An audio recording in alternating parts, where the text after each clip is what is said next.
Tush, never tell me, I take it much unkindly, that thou, Iago, who hast had my purse, as if the strings with thine shouldst know of it. Sblood, but you'll not hear me say it. If ever I did dream of such a matter, abhor me. Thou toldest me thou didst hold him in thy hate. Despise me if I do not. 3 great ones of the city, in personal suit to make me his lieutenant. I've capped him, and by the faith of man I know my price. I am worth no worse of a case. And he, in loving, his pride and purpose, evaded with a bombastic circumstance, horribly stuffed with epithets of war. And in conclusion, missuits my mediators. For certes, says he, I have already chose mine officer, one Michael Cassio, a Florentine, who never set a squadron in the field, nor the division of battle, knows more than a spinster, unless his bookish theorem in the toga council does propose, as master is he, mere prattle without practice is all his soldiership. Yet, sir, he had the election, and I, whom his eyes see proof, at Rhodes, at Cyprus, and on other grounds Christians and heathens, must be believed and calmed by debtor and creditor. This countercaster, who in good time will his lieutenant be, and I, God bless the mark, his moreship's ancient. By heaven, I rather would have been his hangman. There is no remedy, since the curse of service, preferring those by letter and affection, not by old gradation where second comes in line heir to the first. Be judge yourself, and tell me whether I am in just terms assigned to love the more. I would not follow him. Sir, be content. We cannot all be leaders, nor can all leaders ever be truly followed. If I were the more, I would not be Iago. In following him, I follow but myself. Heaven be my judge, not I, for my pride and duty. If the external action does define the natural action and complement extern, not long after I wear my heart upon my sleeve for doors to peck at. I am not what I am. What a full fortune. As the thick lips, oh, if he can carry it thus. Call up her father, raise him, poison his delights, proclaim him in the streets, incense her kinsman, and although he from human climates dwell, plague him with flies, though his joy be joy. Throw a chance of vexation at him, he may lose some colour. It's her father's house, I'll call it out. What ho, Brabantio! Signor Brabantio, ho! Away! Thieves! Look to your house, to your bags, to your daughters! Thieves! What is the reason for this terrible summons? Signor, is all your family within? Are all your doors locked? Why wherefore ask you this? Good sir, you have been robbed. Your soul is split in two, your heart is burst. Even now, very now, a black ram is topping your white hue. Incense the sleeping citizens with a bell, or else the devil make a grandsire out of you. Arise! What? Have you lost your wits? Most reverend Signor, do you know my voice? Not I. What are you? My name is Roderigo. The worse are welcome. I have charged thee not to haunt about my doors. In honest plainness, thou hast heard me say, my daughter is not for thee. And now, in madness, being full of super and distempering draughts, dost thou come to start my quiet? Sir. Thou must needs be sure, for my spirit and my place have in them power to make this bitter to thee. Patience, good sir. What tellest thou me of robbing? This is Venice. My house is not a grange. Most grave Brabantio and simple and pure soul I Down, sir! Are you one that does not follow God when the devil bids you so? We come here to do you a service, and you think we are ruffians? Soon your daughter will be covered by a Barbary horse. Your nieces will neigh to you. You'll have Janets for Germans and corsets for cousins. What profane wretch art thou? I am one that has come to tell you that now the Moor and your daughter is making the beast with 2 backs. Thou art a villain. Thou art a senator. This thou shalt answer. I know thee, Roderigo. Sir, I will answer anything, but I beseech you, if it be your pleasure, and most wise consent, partly I find it is, that your fair daughter, at this odd, even and dull watch of the night, transported away with no worse nor better guard, but with the knave of common hire, to the close clasps of a lascivious Moor. If this be known to you in your allowance, we then have done you bold and saucy wrongs. But if you know not this, my manners tell me we have your own rebuke. Do not believe that from the sensible civility I thus would play and trifle with your reverence. Your daughter if you have not given her leave, I say again hath made a gross revolt, tying her duty, her beauty, her wit and her fortune in an extravagant and wheeling stranger of here and everywhere. Straight satisfy yourself. If she be in her chamber or your house, let loose on me the justice of the state for thus deluding you. Strike on the tender howl! Bring me a taper! Raise up all my people!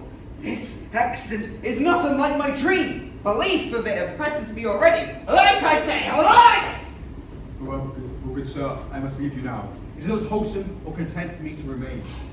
If I stay, I shall against them all. You will find him at the sanctuary. Lead the raising party there, and I will be with him. Farewell.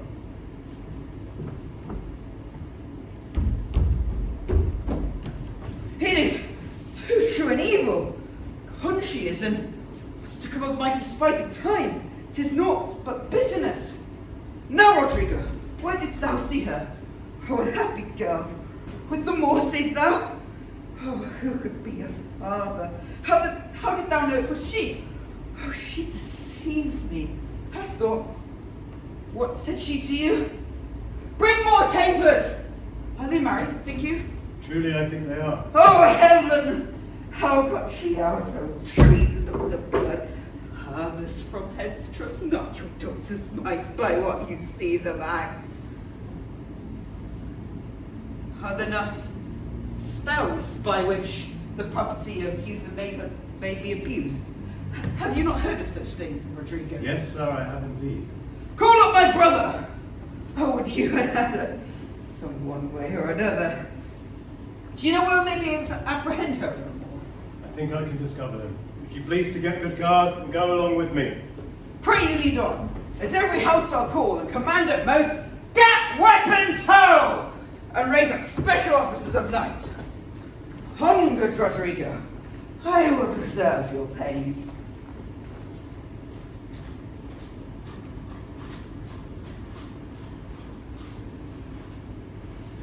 Though in the train of war I have slain many men, I do hold the very stuff of the conscience to do no contrived murder, and lack iniquity sometimes to do me service. 9 or 10 times I have thought he hath yoked me here, under the ribs. It is better as it is. Sir, he is damned. He spoke with such scurvy and provoking terms against your honour, that with what little godliness I did have, I did full hard forbear him. I pray you, sir, are you first married?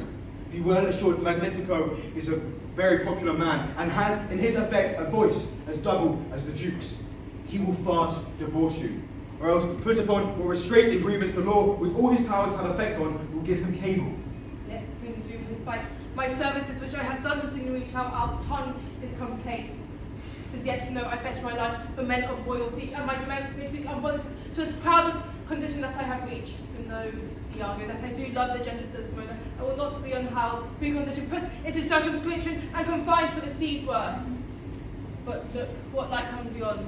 This is the raised man and his friends. Please get you gone. No, I must be found. My parts, my title, and my perfect soul shall manifest me by thee. Is it they? By Janus, I think so.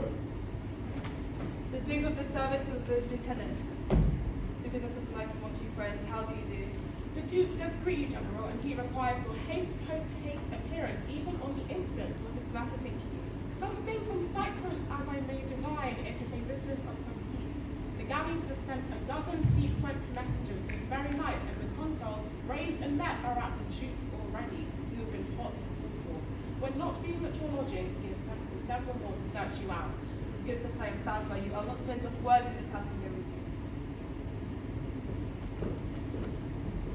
Ancient, what makes he here? Tonight he hath boarded a land crack.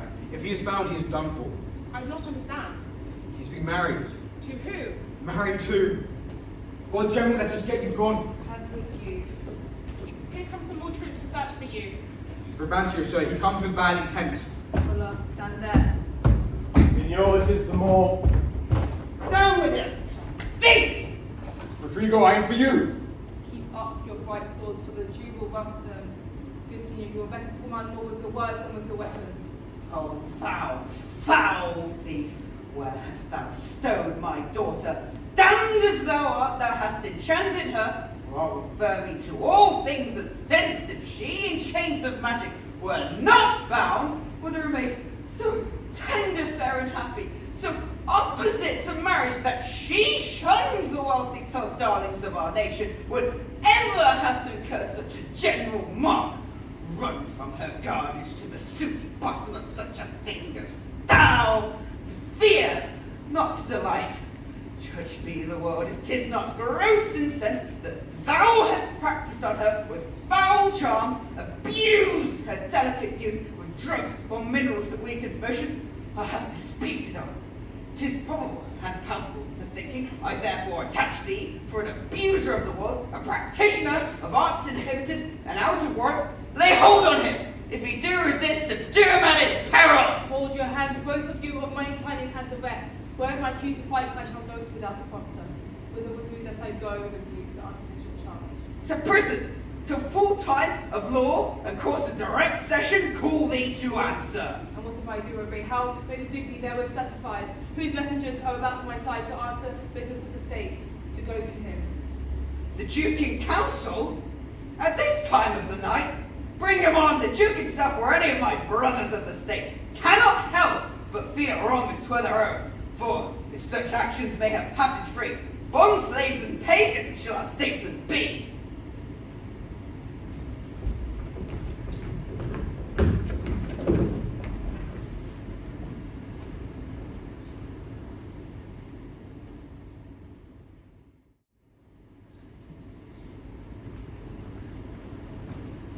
There is no competition in theses against their credits. They are disproportionate. This letter here says 107 gallons, and here 140, and here 200. But they are disproportionate. It is as possible in this case it is so different, yet they are report. A Turkish fleet, bearing up disciples. I do not so secure them in an error, but the main article I do have to make fair sense. Another report here to this day by Senior Angelo. The Turkish fleet makes for roads. Violent Othello, we must straight employ against the general enemy of the man. I do not see you. Welcome then to Senior. We lack the counsel and your help tonight. So did I yours. Good your grace, pardon me, for neither my place nor also here the business hath raised me from my bed, nor doth the general care take hold on me, for my particular grief is of so floodgates and overbearing nature that it engluts and swallows of the sorrows and yet is still itself. Why? What's the matter? My daughter! Oh, my daughter! Dead? Aye to me. She is abused, stolen from me, corrupted by spells brought of mountebanks for nature so preposterously to err. Being not deaf, deficient, or lame to sense, son's witchcraft could not. Whoever it be in thine is far proceeding, that be curious of herself, and of you, the bloody book of law, he shall himself read in the bitter letter. Humbly, I thank your grace. Here is the man, this Moor, whom now it seems your special mandate for state affairs hath hither brought. What in your own part can you say to this Othello? Nothing, but this is so.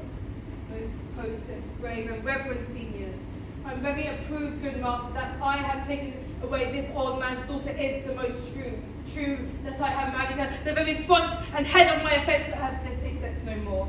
Rude am I in speech, and little blessed with the soft phrases of peace. Therefore, I shall, by your grace, unvarnished tell of how I did woo this lady, what drugs, what charms, what conjurations, what mighty magic for such proceedings am I charged with law. I won his daughter. A maiden, never bold, of spirit, so quiet and still, that her motion blushed at herself, and she, in spite of years of country, credit, everything, to fall in love with what she feared to look on. It is a judgment most maimed and imperfect that will ever confess perfection, so could err against all laws of nature. I therefore vouch again that with some mixtures powerful over the blood, or poisons conscience to this effect, he wrought upon her. It is not best to jump to conclusions with more than this poor likelihood and thing happens. But fellow, speak. Did you by indirect and forced causes subdue and poison this young maid's affection, or did it come by request of soul affordance? I do beseech you, send for the lady in Sagittarius, and let her speak of me before her father. If you do what find me foul in her response, not only take away the trust that I have with you, but let the sentence even fall upon my life. First Desmond and Hilda. Ancient conduct that we best know the place, and until she comes, I will tell how I found her love and she mine. Say for Othello. Her father loved me, oft invite me, still questioned me the story of my life from year to year, the battles, sieges, and fortunes that I have found, where I spoke of the most imminent deadly creatures, of moving battles from floods and fields. These things would Desdemona hear, and with a greedy ear to devour up my discourse. This was my hint to speak, when often I did beguile her to tears. My story being done, she gave me a world of sighs for my pains. This is the only witchcraft that I have used. She loved me for my dangers I had passed, and I loved her that she did pity them. Let her come in and speak of me before her father. I think this tale will bring my daughter to the people of Auditorium. Take up this mangled matter at the best. Men to their broken rather used than their hands. I pray you hear her speak. If she confessed that she was half the world, then destruction on my bad blame like this man. Come hither, gentle mistress. Do you perceive in all this noble company where most your obedience? My noble father, I do perceive here a divided duty. To you I am bound for my life and education. My life and education both do learn me how to respect you. You are the Lord of duty, and I am hitherto your daughter. Yet he is my husband. And so is the duty as my mother showed you in preferring you before her father. I do challenge to profess my love to the more, my lord.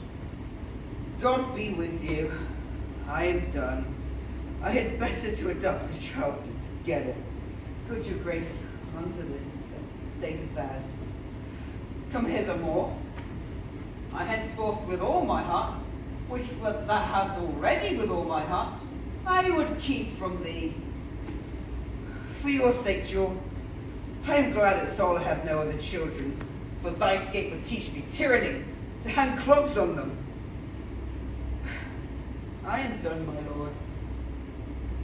Let me speak like yourself and lay a sentence, which at the step may help his lovers into your favor.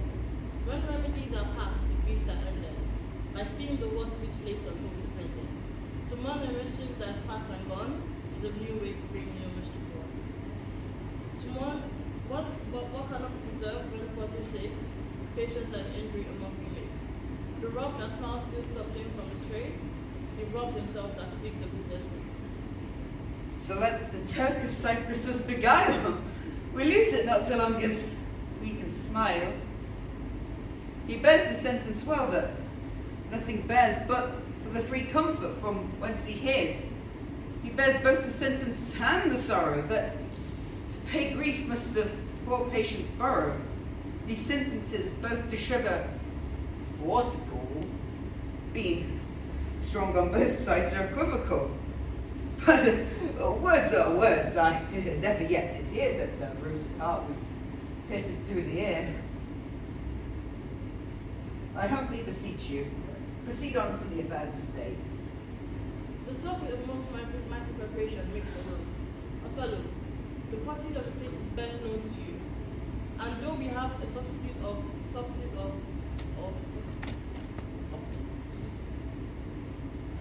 we must straight employ you to go to the Ottomans. Most gracious grave, I will go and fight the Ottomans, but I do beseech you. Let me crave fit disposition for my wife. Why our fathers?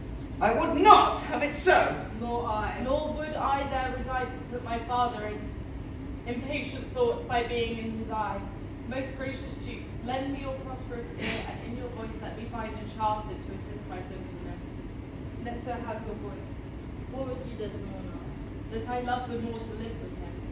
My downright violence, my storms of fortunes may trumpet to the world. My heart subdued even to the very quality of the Lord.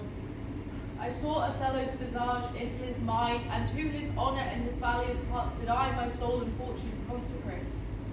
So if I'm left behind among the peace and heroes to the war, the rights of which I love him are bereft me, and I, A heavy interim shall support my sincere absence, but let me go with him. Either it be your staying or your going, they are first priorities, and you must away tonight. With all my heart. At 9 in the morning again, we meet again. Fellow, leave some officer behind. If we have no other problems, then we must leave now. Ancient, I assign you to my wife.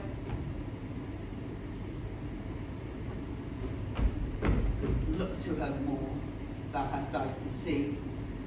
She has deceived her father, and made thee.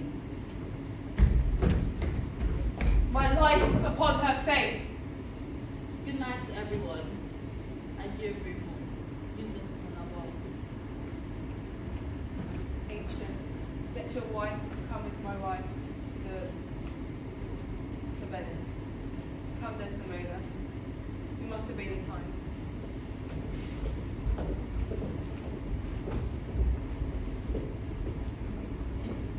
Iago, What sayest thou, noble heart? what will I do, thinkest thou? Why, go to bed and sleep. I will incontinently drown myself. And how will I ever love thee after, thou silly gentleman? It is silliness to live, when to live is torment. And then have we a prescription to die, and death is our physician. I have looked on the world 6 times 7 years, and I have never known a man who knows how to love himself. I can tell the difference between a benefit and an injury. Else I would drown myself for a guinea hen. I would change my humanity with a baboon. What should I do? I confess it is my shame to be so fond, but it is not in my virtue to amend it. Virtue. A fig's end. It is in ourselves that we are thus and thus. Our bodies are our gardens, and our wills are gardeners. Plant nettles, sow lettuce, set hyssop and weed upon time, distract it with one gender or another, or supply it with many, so that it may grow sterile with idleness, or may be manured by industry. The blood and basis of our natural desires lead to most preposterous consequences. We have it in ourselves. We are to wash our raging motions, our carnal strings, our embittered lusts. I take this that you call love to be nothing more than sex or skiing. It cannot be. It is but a lust of the blood and a permission of the will. Come, be a man. Drown thyself, drown cats and blind puppies. I confess me thy friend, and profess that I am knit to thy deserving with cables of conjurable toughness. I can never better steed thee than now. Put money in thy purse. Follow thou the wars. Defeat thy favour with an usurped beard. Put money in thy purse. It cannot be long after that Desdemona continues her love to the Moor. Put money in thy purse. It was a violent commencement in her that led to this, and will be an answerable sequestration. The Moor is changeable in his wills. Put but money in thy purse. What now to him is as luscious as locust will be as bitter as bergamot. Put money in thy purse. When she is sated with his body, she will realize the error of her ways. Therefore put but money in thy purse. If thou wilt damn thyself, do it in a more delicate way than drowning. Pox of drowning is clean and out of the way. It's better you hang yourself, that you are with her, than to drown yourself and go without her. Would that be fast to my hopes, if I depend on the issue? The money in thy purse, thou wilt have her. It is in us that we have conjecturable in our revenge against him. Where shall we meet in the morning? And my lodging. I'll be with thee betimes. For Rodrigo. Do you hear? What say you? No more of drowning thyself, do you hear? I'm changed. Farewell. I'll sell my land.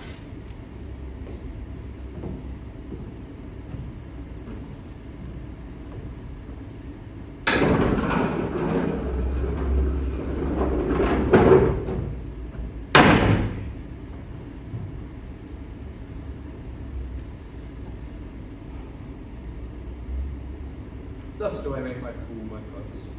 For I mine own gain knowledge profane. would I time expend for such a sign, but for my sport and profit? I hate the more. 'Tis thought abroad that twixt my sheets he hath done mine office. I know not if it is true, do as if short. Cassio is a proper man. If I am to have this place and to plume at my will with double knavery, but how?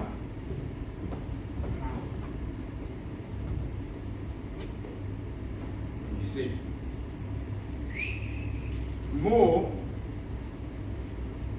to abuse him is ear that he is too familiar with his wife. He has a suspect and smooth disposed a person framed to make women false. More is changeable in his words, and believes men honest that do but seem to be so.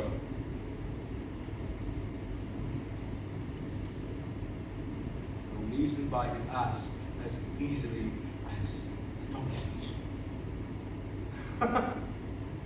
It is engendered. Hell and night will bring this monstrous worth to the bone's light.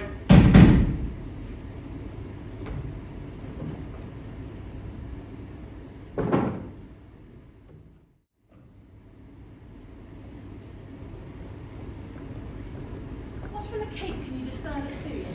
Nothing at all. It's the high wrought flood. I cannot twixt the heaven and the main decry a sail. Methinks the wind has spoken aloud at land, full of blast, ne'er shook or battlements, if you have ruffians so upon the sea. What ribs of oak when mountains melt in them can hold them or tides? What should we hear of this? Segregation of the Turkish fleet, for do but stand upon the foaming shore. The chidden billow seems to pelt the clouds, the wind-shaken surge with high monstrous mane seems to cast water on the burning bear and quench the guards of the ever-fixed pole. I never did like the molestation view of the enchafed flood. If that the Turkish fleet be not sheltered or in vain, they are drowned. It is impossible to bear it out. News, lads! Our wars are done. The desperate tempest hath so banged the Turks that their assignment halts. Though a noble ship of Venice hath seen such grievous wrack and sufferance on most parts of their fleet. How is this true? The ship is here put in. A Veronesa, Michael Cassio, lieutenant to the warlike Moor Othello, is come on shore. The Moor himself at sea and is in full commission for Cyprus. I'm glad on it. 'Tis a worthy governor.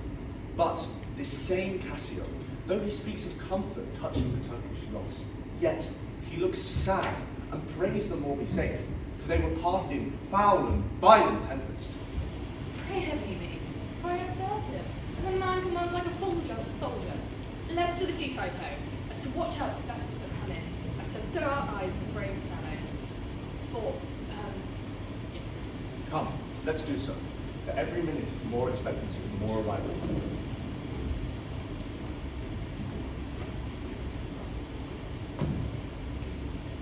Thanks you, the valiant of this warlike isle that so approved them all. Oh, let the heavens grant him defense against the elements, for I have lost him on a dangerous sea. Is he well shipped?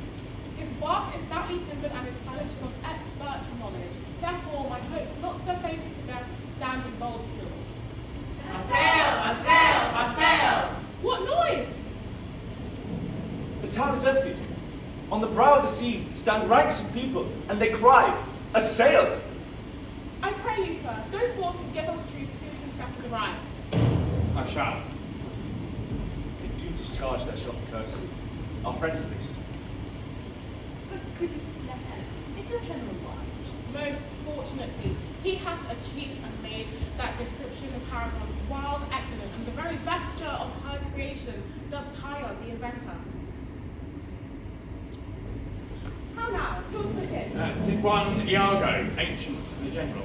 Most favourable and happy speed, tempests themselves, howling winds and high seas do emit their mortal nature, letting safely by the divine Desdemona. What is she? She that I spoke of, our great captain's captain, left in the conduct of the bold Iago, whose footing here anticipates our course. Great Jove, Othello guard and swell his sail with thine own powerful breath, that he may come here quickly, make quick handsome Desdemona's arms, and bring all of Cyprus comfort. Oh, behold! The riches of the ship have come on shore. You, men of Cyprus, let her have your knees. Hail to thee, lady, and the grace of heaven before thee, behind thee, and it wheel thee round. Thank you, valiant Cassio. What tidings can you tell my lord? None that I ought, but that he is safe and will shortly be here. But I fear, how long did you come? The great contention of sea and sky is parted our company. A sail! A sail! But hark, a sail! They give their greeting to the citadel. This likewise is a friend. See for the news. Welcome to nation. Welcome. Let it not bore your patience that I show this woman courtesy with my breeding. If she gives you as much of her lips as the tongue she often bestows upon me, you would have enough. Alas, she has no speech. In faith, too much. I still find bliss before I sleep. Marry, my lady, she oft puts her tongue a little in her heart, and chides. You have little cause to say so. Come, come. You will have paintings out your doors, you will have bells in your parlors, you will have wildcats in your kitchens, you will have saints in your injuries, and you will have devils in your insults. You will have players in your husbands, and you will have huswives in your beds. Nay, fie upon thee, slanderer! In faith, it is true, or else I am a Turk. She rises to play and beds to work. You shall not write my praise. I am not. What wouldst write of me if thou couldst praise me? Oh, gentle lady, don't make me to it. I am far too vicious. Come on, essay. There's one gone to harbour. Aye, madam. I am not merry, but I do beguile the thing I am by deceiving otherwise. Come, how wouldst thou praise me? My invention comes to me as paint, as birdlime does from freeze, plucks out brains and all. But my muse labours on, and thus she is delivered. If she be fair and wise, fairness and wit, once the other, the other useth it. Praise. How if she be black and witty? If she be black and have enough wit, then she'll find a white for her blackness to hit. Worse. How if fair and foolish? If she was foolish that ever was fair, she would have a snare on her neck. These are old fond paradoxes to make men laugh in the ale house. What miserable praise hast thou for her who's foul and foolish? If she was foul and foolish thereunto, she would do pranks as fair and wise ones do. Thou praisest the worst best. What say you of a very deserving woman indeed, one who, in the authority of her merit, did justly put on the vouch of very malice itself? She that was ever fair was never proud, held her tongue and thus was never loud. She that never went without gold was never gay, left her dream and chase said, now I may. She that was angered let her rise fly high, and they veiled her stay, and she said, nigh. She that was wise was never frail, to switch the salmon's head to the kite's tail. And she that was wisdom never spoke her mind, or else she would see her suitors coming from behind. She was a wight that ever wight did. To what?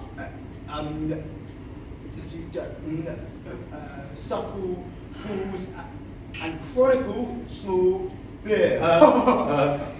Most lame and impotent conclusion. Learn not on him, Amelia, though he may be thy husband.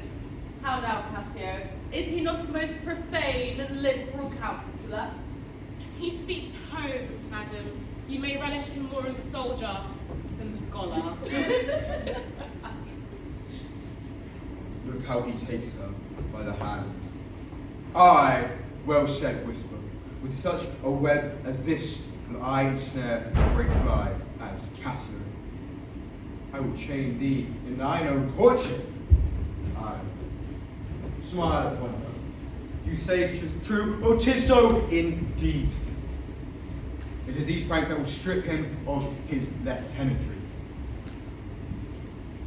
If he did kiss his 3 fingers so oft, well, curtsy.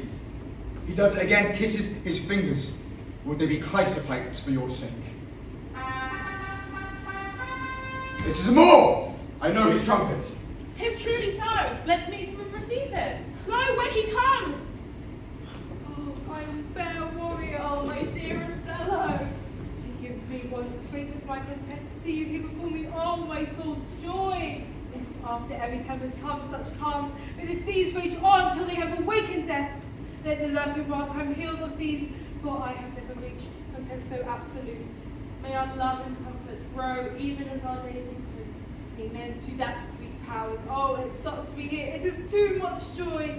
And this be the greatest discord ever our hearts shall make.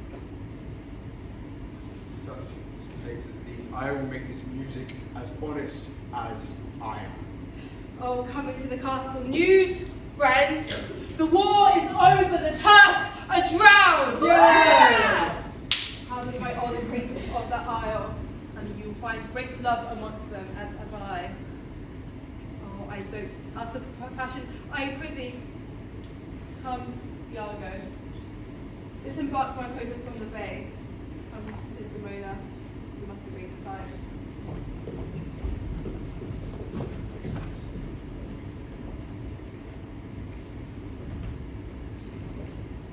Come hither, Rodrigo. If you have as much honour as they say those being in love have, and as more than is native to them, the lieutenant is to the watch. But first, let me tell you this. Desdemona is directly in love with him. With him? Why, it is not possible. It is so indeed. Mark my words. When did Desdemona first love them all? But for his bragging and most fantastical eye. Her eye hungers, must be fed. And what delight would she have to look upon the devil? Very nature directs her to some second choice. And who in this pregnant and most unforced position stands in such an eminent degree of favour as Cassio did, compassing by his salts a subtle knave, a slipper, a finder out of occasions. He has an eye that stamps and doth make counterfeit advantages when counterfeits be false. He is a handsome and devilish knave, and she has already found him.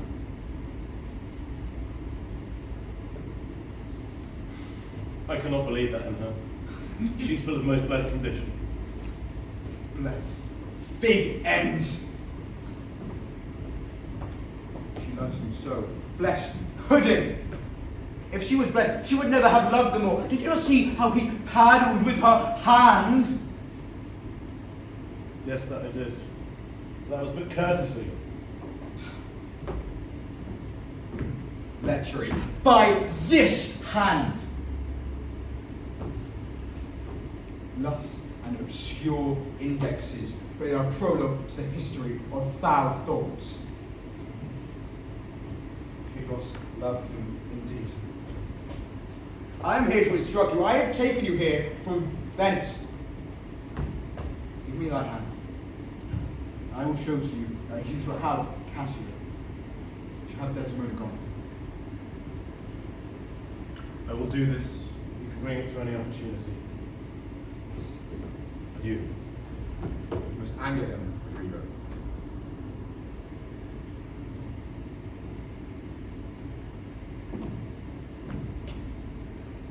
I do believe that Cassio loves her, and that she does love him too. The more, though I enjoy him not, is of a constant, loving, and noble nature. Now I do love her too, not as an absolute lust, though peradventure I stand account still be as great a sin, but partly to diet my revenge. For I do believe that lusty Moor has leapt into my seat. The thought whereof does like a poisonous mineral, nor my inwards. My soul cannot or shall not be evened until we have wife for wife. or else I put him into a jealousy so strong that reason and judgment cannot cure. Yes, 'tis the way. But I must have Michael Cassio by my hip. I fold him to the more in rank guard, though I do fear Cassio in my nightcap too. It must be done. Knavery's plain face is never seen till used.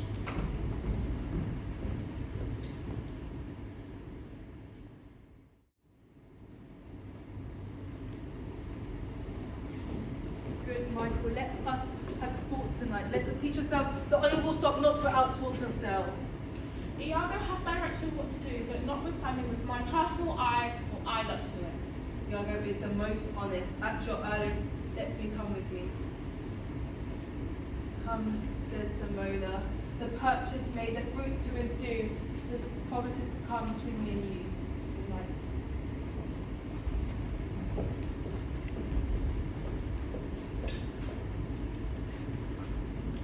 Welcome, good Iago. Cassio, You must to the watch.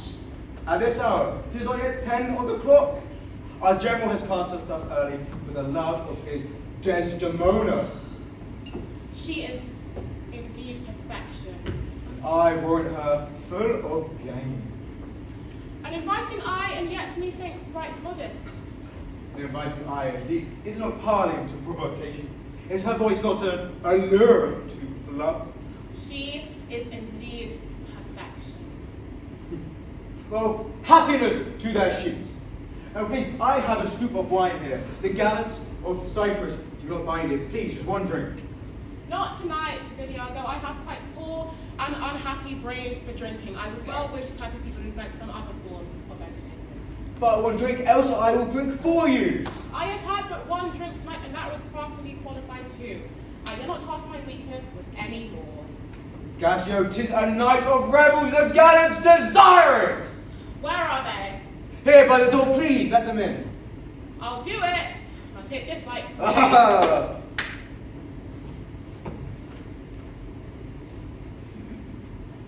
If I can fix upon Cassio one more drink, with what tonight he hath drunk already, he'll be mad. His party's provocation, as my mistress's small dog.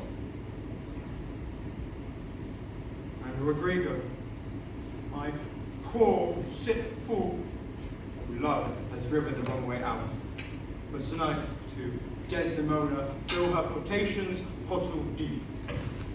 It is the noble, swelling spirits that hold their honour such a wary distance. Tonight, the elements of this warlike isle have I tonight filled with flowing cups, and will they be upon this crust of drunkards. And Cassio, well, if I put him into an action that may offend the isle? If the consequences lead to my dream, my boat sails freely, both wind and stream. Oh God, they've given me a rouse already. Wait a little one, not past by bright soldier. Some wine, ho! And let the cannon clink, and let the cannon clink. A soldier's a man, not like for this man, so let the soldier drink some wine, ho! Oh God, an excellent song. I learned it in England. Now drink your German, your Alamein, your Hollander. Is your Englishman so exquisite in his drinking? Oh, an Englishman with facility will drink your Dane dead drunk. He will sweat your Alamein and he will make your Hollander vomit ear to the next bottle deep. Some wine, ho! A toast to our general. And I'm for it, Lieutenant, and I'll do you justice. King James is a man who was and were, and he lost his breeches to his crown. He held his signet all too dear and called the tailor High Loud. Oh God, this is a more excellent song than the other. Will you hear it again? No, for I hold him to be unworthy of his place that does those things. Well, God's above us all, and there be souls must be saved, and there be souls must not be saved. Of course, Lieutenant. For mine own part, no offence to the general, nor any good man of quality, I hope to be saved. And we all. Lieutenant. But by your leave, not before mine. Okay. Let's look to our business. The lieutenant is to be saved before the ancient. Let's have no more of this. Do not think then that I am drunk. This is my ancient. This is my left hand. This is my right hand. I can speak well enough. I can stand well enough. Well, Do not think then that I am drunk.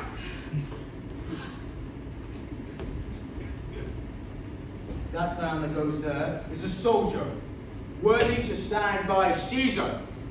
He gives direction, and though his praxis is still a sin, each as long as the other. I do but trust Othello. I fear the trust he puts in me. I think one more incident could rattle this island's hull. But as he often does. Increasingly so. He will watch the clock a double if drink does not rock his craving. It were well the general was in mind. Perhaps he sees it not, or his good nature prizes the virtue that appears in Cassio and looks not in his weakness. Is this not true? I pray you, Rodrigo, after the lieutenant go. 'Tis a pity that the noble Moors have had such a place as his own second, one with an engraft infirmity. It were an honest action to say so, to them all. Not I, for I do love Cassio, and I fear what will happen to him. Stout, round, you rascal! What's the matter? A knave teach me duty. I'll beat the knave into a twig and bottle. Beat me? Dost thou break bread? Good lieutenant, I pray you, sir, hold your hand. Let me go, sir, or I'll knock you over the method. Come, you're drunk. Drunk! I pray you get out of here. Go away and cry unusually home. Lieutenant! Sir! Lieutenant! Sir! Have you no heaven, no body, no soul? I pray you, sir! Heaven, sir, please! Stop! What is this bell which has cried? Heaven, sir, please! Sir! What is the matter here? I'm hurt. Danger! He dies. I hold you, sir! Hold for shame! The general doth speak to you! What is the matter here? Have we turned trump and to ourselves do what heaven forbids the opposite might? The Christian shame put by this barbarous fool. Whence arises this? Ha! Silence! That dreadful bell it wicks the owl of her propriety. What is the matter here, martyrs? Honest Iago, who looks dead with grieving? Speak on thy love, I charge thee. I know not friends all but now, even now, quarter and in turn my bride and groom. And yes, when I came here, they were tilted at each other as breasts in bloody opposition. I know not what caused this parley provocation, but I wish I had lost the language that brought me to it. Michael, you are thus forgot? I pray you pardon me, sir. I cannot speak. And worthy Montana, you won't to be civil. Your name is great amongst the mouths of the wisest censures. What is the matter here that you unlace your representation thus for that of what? A night crawler? Worthy Othello, I'm hurt to danger. Your officer Iago can inform you. While I spare speech, sometimes now offends me, all I know, nor know I ought. When self-charity sometimes advice, when to what for all I do, I've done amidst this night, when violence is set at ease. Now, by heavens, my blood begins the safer guise to rule. What? In a town where the people's hearts are brimful of fear, who began this? If partially feigned, or leagued in office, or if thou dost deliver more or less than truth, thou art no soldier. I would rather have my tongue cut from my throat than to do offence to poor Cassio. And yet, I persuade myself to speak the truth. Nay, no harm come upon me. Montano and I were in conversation when Othello had come out running, crying, followed by Cassio, his sword raised high in bloody execution. Now, General, this gentleman stepped in for Cassio and entreated his pause. Myself did the crying fellow pursue, and he, swift of foot, outran my purpose. But for when I returned, for I heard the click and fall of swords, they stood there close together and blow and thrust, much in the way they were when you did separate them, my lord. I cannot speak more on the matter, but all I know is that Cassio is an honest man, and even the best do forget. The man that fled from here must have caused some offence that patience cannot do. Iago, I know thou love mixes the matter, but Cassio, thou art a lover mine. You are not my lieutenant anymore. If thou not have raised my sweet, Why, what is the matter? nay, it is the soldier's life to be waked up with strife. Iago, silence those who this vile war has woken up. Come this moment, dead.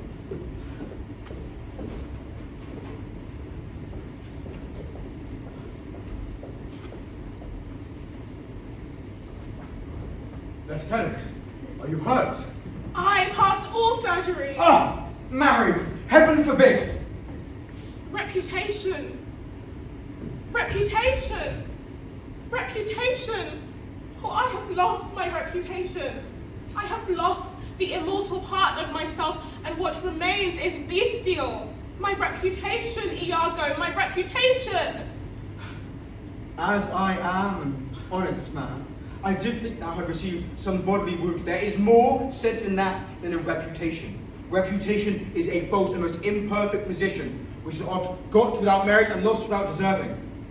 Our general does cast you thus, a policy more in policy than in malice, as if to beat an offenceless dog than to affright an imperious lion. Suit him again and he is yours. I would rather suit and be despised than to deceive so good a commander with so indiscreet, so slight, so drunken an officer. Drunk and speak parrot and squabble and swagger and discourse fussing with one's own shadow. O thou invisible spirit of wine, if thou hast no name to be known by, let us call thee devil. Who was he that had done this? What did he do to you? I know not. Is it possible? I remember a mass of things, but nothing distinctly. A quarrel, but nothing wherefore. Oh God, that men should put an enemy in their brains to steal away their brains. That we should, with revel, joy, and pleasure, transform ourselves into beasts. But you are better now. How are you thus recovered? For it hath pleased the devil drunkenness to give place to the devil wrath. One unperfectness turns into another, to make me frankly despise myself. Given the time, place, and position of the country, I do but heartily wish this had never such befallen. But it is as it is, so you must mend it. I will ask him for my place again, and he shall tell me I am a drunkard. If I had as many mouths as Hydra, such an answer would stop them all. To be once a sensible man, by and by a fool, and presently a beast. Every inordinate cup is unblessed, and every ingredient is a devil. Good man, good wine is a good familiar creature. If used well, say no more against it. I have well approved it, sir. I'm drunk. I think you think I love you, but I will tell you this. Our general's wife is now our general. She is most oft so kind, so apt, so loving in her kindness that she finds advice in her heart to do more than she is requested. Confess yourself to her, and she will mend this broken link between you and the general. This crack that grows between you will be mended and will be stronger than ever before. You advise me well. As I am an honest man, I do wish you well. I think betimes in the morning, I will approach the virtuous Desdemona and ask her to procure me some access. I am desperate of my fortunes if they check me here. Farewell. Good night, honest Iago.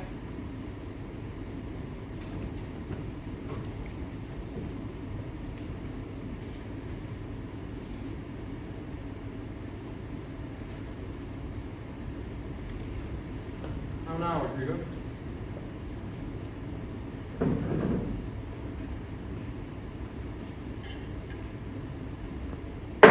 I do follow her in the chase. Not like a hound that hunts, but one that fills up the cry. My money is almost spent. I've been tonight exceedingly well cajoled, and I think the issue will be I shall have so much experience from my pains, so with no money at all, and a little more wit, return again to Venice. What a pity it is to have no patience. You know we work by wit and not witchcraft, and wit relies on dilatory time.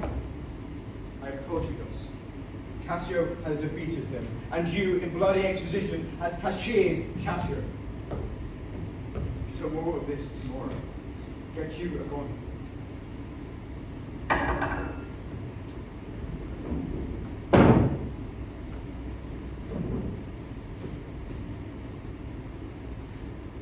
Now I know what I must do.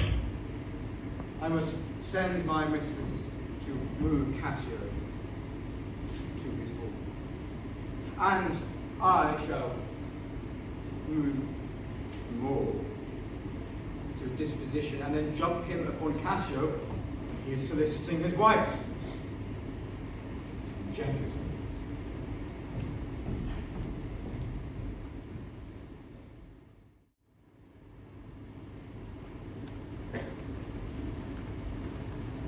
Masters, lay here something that is good, bid. Good morrow, General.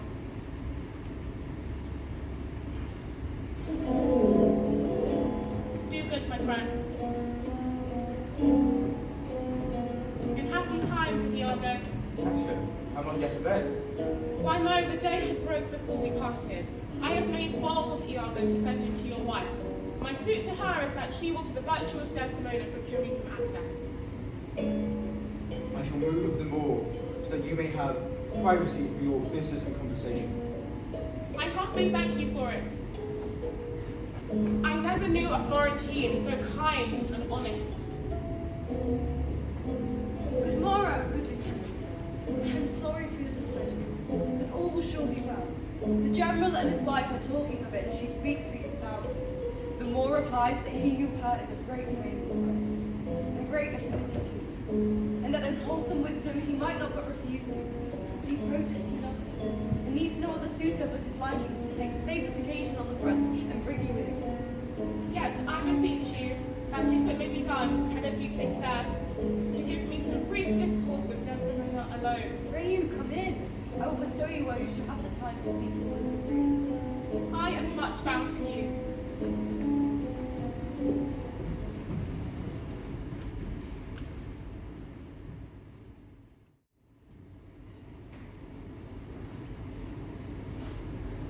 Be thou assured, good Cassio, I will do my best on thy behalf. Good madam, do. I warrant it grieves my husband as if the cause were his.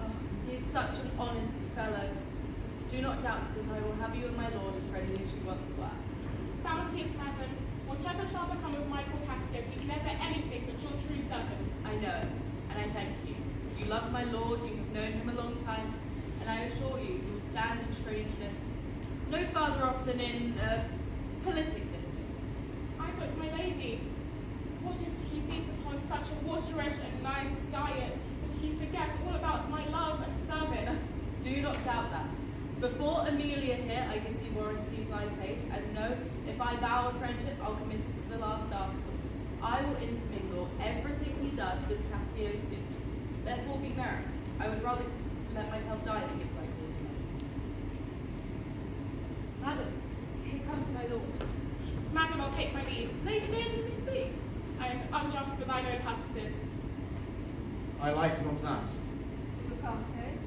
Nothing, my lord. Was that not Cassio who you parted from my wife? Now, B, I don't understand why he would steal away so guilty-like. See, you're coming. I do believe 'twas he. How now, my lord? I have met with a suitor who languishes in your displeasure. Who is it you mean? Why, your Lieutenant Cassio. If I have any power or control to move you, and in his present reconciliation take, if he be one that does not truly love you, then I have no judgment in an honest face, and I really call him back. Won't he hence now? Yes, faith, call him back. Not now, I see. It shall be shortly. Yes, as soon as suits for you. Tonight at supper then? No, not tonight. Tomorrow then?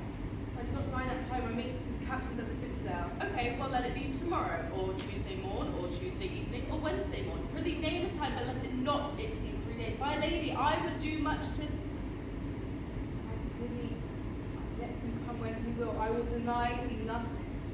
Why, 'tis not a boon. 'Tis as I should entreat you by your gloves or feed on nourishing dishes. I will deny you nothing, however I do beseech you. Let me a little to myself. Shall I deny you? No. Farewell, my lord. Farewell, I'll come to you straight. Emilia, come. I am nothing if not obedient. Oh, perdition, catch my soul. But I do love thee, and when I love thee not, chaos is to come again. My noble lord, What dost thou say? did my Cassio, when you were wooing my lady, know of your love? I, from first to last, why dost thou ask? But for satisfaction of my thought. No further harm. Why of thy thought? I do not know if you have been acquainted with her. So, Oh yes, very often. indeed. Indeed, indeed. Discerns that is not honest. Honest, my lord? Honest, honest. For aught I know. What dost thou think? Think, my lord? Think, my lord, by heavens, thou echoest me as if there's some monster in thy thoughts too hideous to be shown. Thou dost mean something. I heard thee say even now, thy like is not when Cassio left with my wife. What didst thou not like? If thou dost love me, show me thy thoughts. My lord, you know I love you. I think thou dost. And where's the words before they given them breath? Therefore, thee stops and thine frights me the more for such things in a false, disloyal name, some tricks of custom. But in a man who's honest, these are close dilations that passion cannot draw. Why then, I do swear Cassio is honest. I think so too.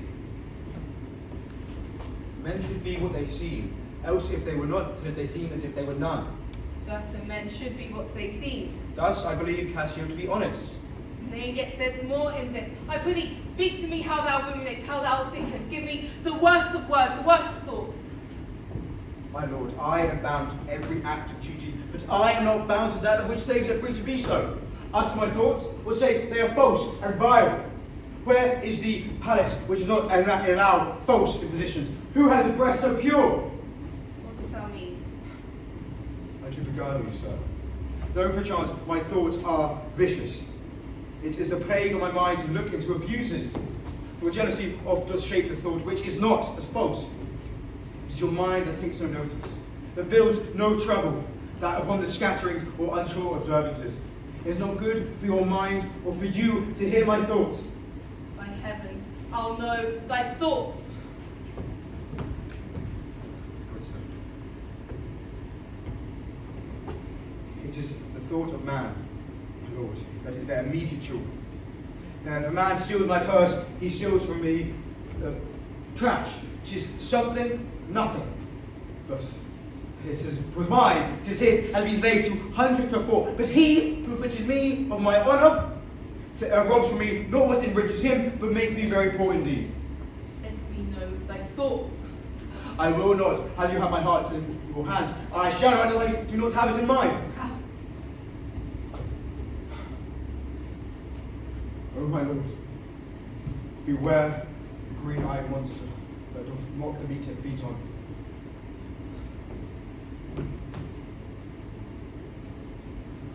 Misery. Cuckold, does not know his position, nor wrong his lover. The man who is poor is rich as if he is rich. For the man who is rich and not affined shall be as poor as winter. O heaven, protect the souls of my tribe from jealousy. Why is this? Thinkest thou make a life of jealousy? To follow the still changes of the moon with fresh suspicion?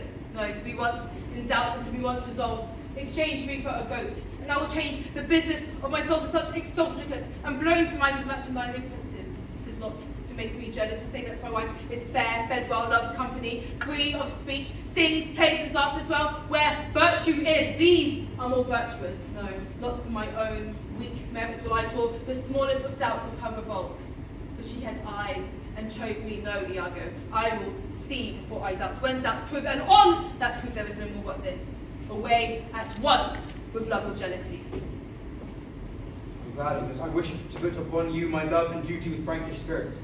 I know not the position of the country, but I know in Venice did you hide the God when you should show the husbands. Dost thou say so? She doth indeed. I know not what. I know not what of her love or my love or what of us. truth.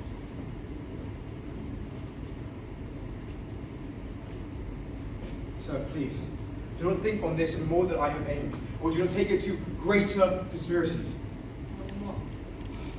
It is not just. I do not wish you to get the most accurate aim of which I do not intend. So, Lord, my lord, I see you are much moved. Not so much moved. I do not think my Desdemona is honest. I know not of it. I know not what she desires or what she wants. My lord, I must leave you. Man of exceeding honesty knows more, much more than he prevails. If I do but find her haggard, though she jesses at my heartstrings, I'll leave her off, for happily I am black and not the soft parts of conversation that chamberers have. No, she's gone. I'm abused, and what my relief must be to loathe her. Oh, curse of marriage that we can call these innocent creatures ours and not their appetites. But I had rather be a toad and live upon the vapour of the dungeon than to call this corner of this thing that I love for others' uses. Yet, 'tis the plague of great ones. Prerogatives are they less than the base. If she be false, heaven mock itself, I'll not believe it. Look where she comes. My lord, the islanders await your presence at dinner. I am to blame. Why speak you faintly? Are you not well? I have a pain upon my forehead right here. Let me bind it. It's put away within the hour. The napkin is too little. Let it alone. Let me come with me.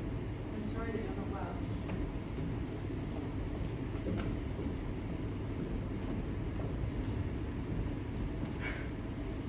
I am glad I found this napkin. This was her first remembrance of them all. My wayward husband hath 100 times moved me to steal it. But she so loves it to him, for he conjured her she should ever keep it, to reserve it evermore about her, to kiss and talk to. I'll have the work taken out and give it to Iago. What he will do with it, heaven knows, not I. I nothing but to please his fantasy. What dost thou do here, alone? Do not you chide, I have a thing for you. You have a thing for me. Is it a common thing? To have a foolish wife? Oh, is that all? What will you give me now for that same handkerchief? Handkerchief? What handkerchief? Why, that the Moor first gave to Desdemona, that which you so often bid me steal? Hadst thou stolen it? No, faith. She let it drop by negligence, and I, to the advantage being there, took it up. Look, here it is. Give it to me, wench. What will you do with it? That you've been so earnest to have me filch it? It's not for you to concern. If it will be for some purpose of import, give it me again. Poor lady shall run mad when she lack it. You do not know or will know nothing. Get you gone.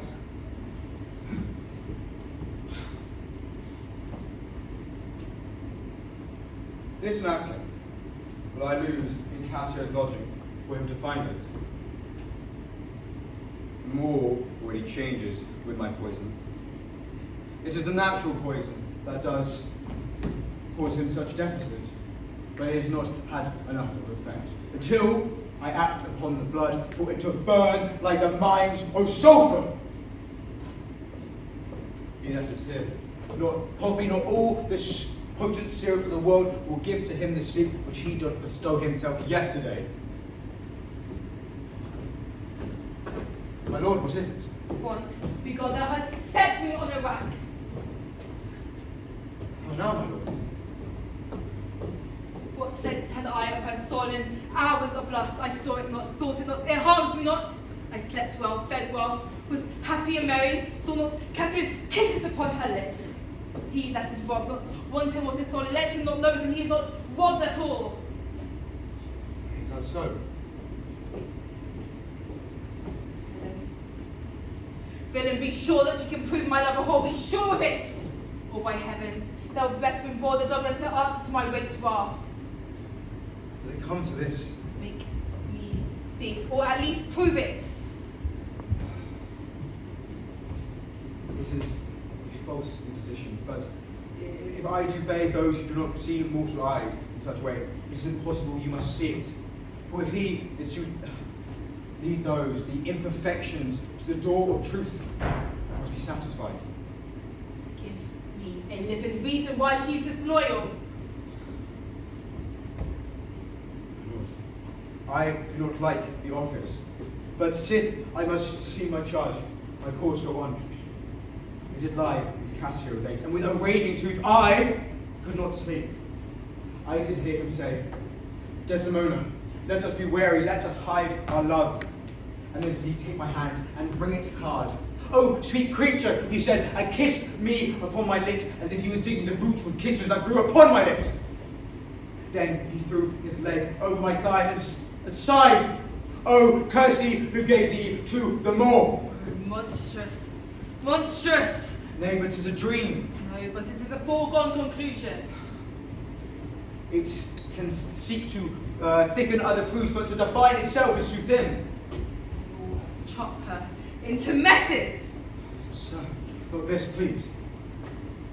Called me.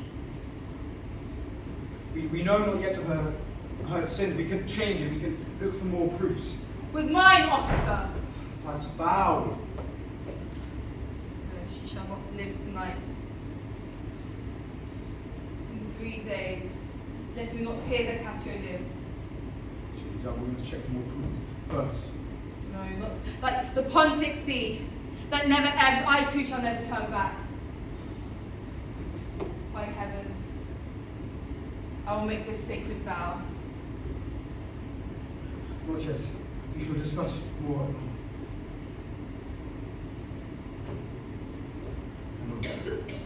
Even let us see the blinding lights above.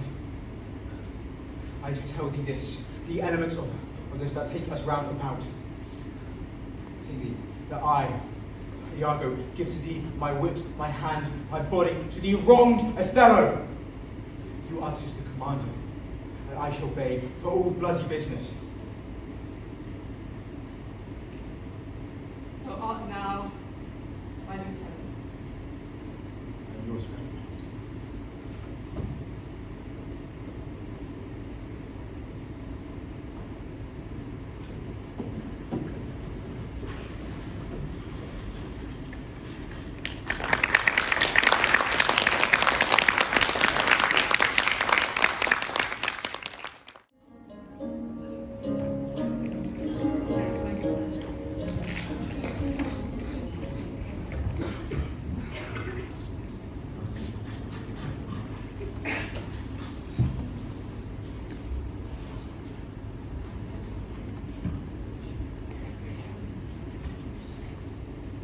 Where would I lose that handkerchief, Amelia? I will not, madam. Oh, believe me, I'd rather lose a purse full of crucidos. My lord is not jealous, but this may put him to all thinking. Is not this man jealous? Who he? I think the sunlight he was born drew all such humours from him. Look where he comes. How now, my lord? How is it? How oh, hardness to this devil. How do you do? Well, my lord. Take me some back. And his voice is smiling. It yet has felt no age nor known no sorrow. It argues fruitfulness, a liberal hand, a frank hand, a good hand. You may say so, which was the hand that gave away my heart. Whole-hearted, good hand. I know not on it, sir. Come now, your promise. What promise? Trust. I have bid Cassio come speak with you. Oh, I have assault and so fair to tend me. Lend me thy handkerchief. The one which I gave you. I have not about it. Not? No, faith. That is a fault. Did an Egyptian give my mother? She was a charm, could almost read the eyes of people. She told her to make her animal and subdue my father entirely for her love, but if she lost it, withhold her father's eye loved, so make it precious as your darling eye, to lose it would be a fault. Is it possible? 'Twas magic in fault of it. Is it true? Most vertical, therefore look to it well. God wish I never saw it. Wherefore, why speak you so startlingly and rash? Is it lost? Is it gone? Is it out of the way? Heaven bless us! It is not lost, but What if it were? Then be there. it is not lost. Let me see thy handkerchief. I can, but I will not. This is a trick to put me from my suit. I beg you, speak of Cassio. Lend me thy handkerchief. Come, you'll never meet a more sufficient man. The handkerchief. A man who has spent years loving you, shed daggers with you. The handkerchief. In faith you are to blame. Sound! Is not this man jealous? Never saw that in him before. Where is that handkerchief? I'm very sad you lost it. 'Tis not a year or two that shows us but a man. They are all but stomachs, and we all but food. They eat us hungrily, and when they are full, they belch us. There is no other way. 'Tis she must do it. Go then, I must go and importune her. Madam, my former suit, I do beseech you that by your virtuous deeds I may again exist and be a member of his love, that I with the entirety of my heart honour, but if my past efforts, nor my present work, nor my merit and futurity would be enough, that to know so may be my benefit, so that I may shut myself up in some other fortune's arms. Alas, thrice gentle Cassio, my application is not now in tune. My lord is not my lord, in his humour altered, but I assure thee, what I can do for you I will, if not more. Let that suffice you. My lord is angry. He went hence, but now it's circling strange requirements. Can he be angry? I have seen a cannon when it hath blown his rank in the air, and like the devil from his very arm, huff his own brother, and he is angry? There's matter in it, and bestow to him. It's important that he is angry. I prithee do so. Something sure of state from Venice made demonstrable to him here in Cyprus have puddled his clear spirit, and in such natures men often wrangle with inferior things, though we are their object.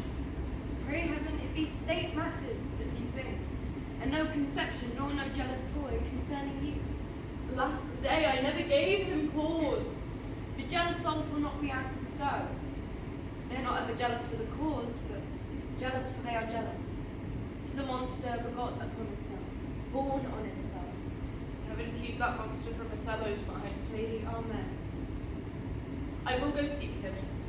Cassio, walk hereabout, and if I can, I will seek to reinstate you to the uttermost. I humbly thank your ladyship.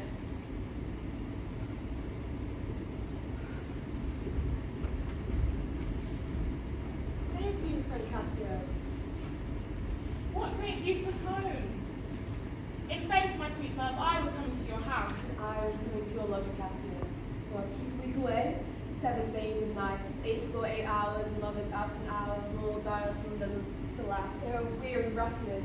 Pardon me, my sweet Bianca. I have with legend thoughts been pressed, but in the more continual time I will make up my strike of absences. Take me work this out, will you? Oh, Cassio. Where came this? This is some token of a newer friend. To the lost cause I now feel in absence. Is it come to this? Go to and throw your vile guesses into the devil's mouth from whence they came. You are jealous that this is from some other mistress, some other remembrance. No, by my faith, Bianca. Why, whose is it? I know not. I found it in my chamber, and I like the work well. Ere it be damned, I would have it copied. Take it, do it, and leave me for this time. Leave you? Wherefore? I wait upon the general, and I would not want to see him have me woman. Why, I pray you? Not that I do not love you. But that you love me not. I pray you take me on the way a little and say if I shall see you soon at night. It is but a short way that I can bring you. I'll see you soon. I must be 70.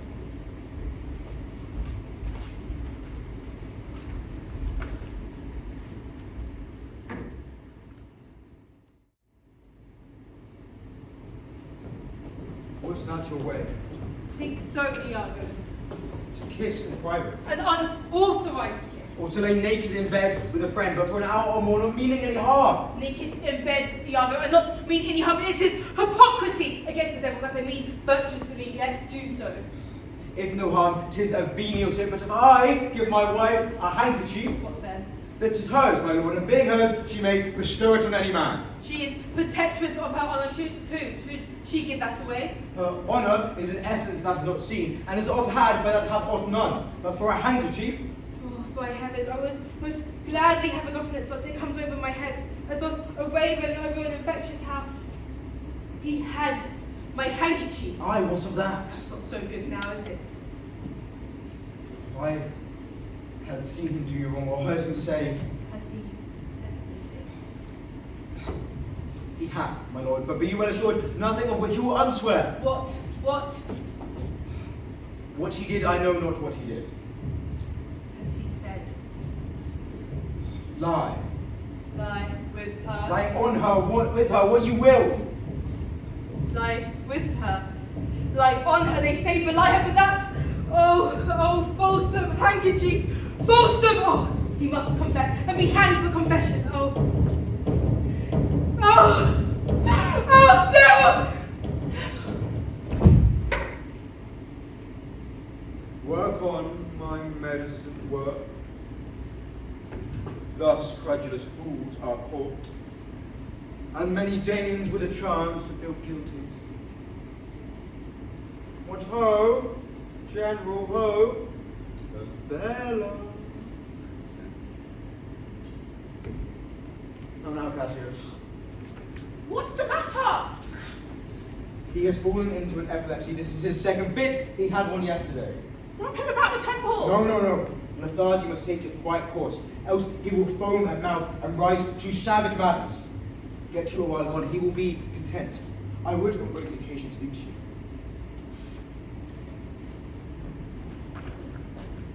My lord, you okay?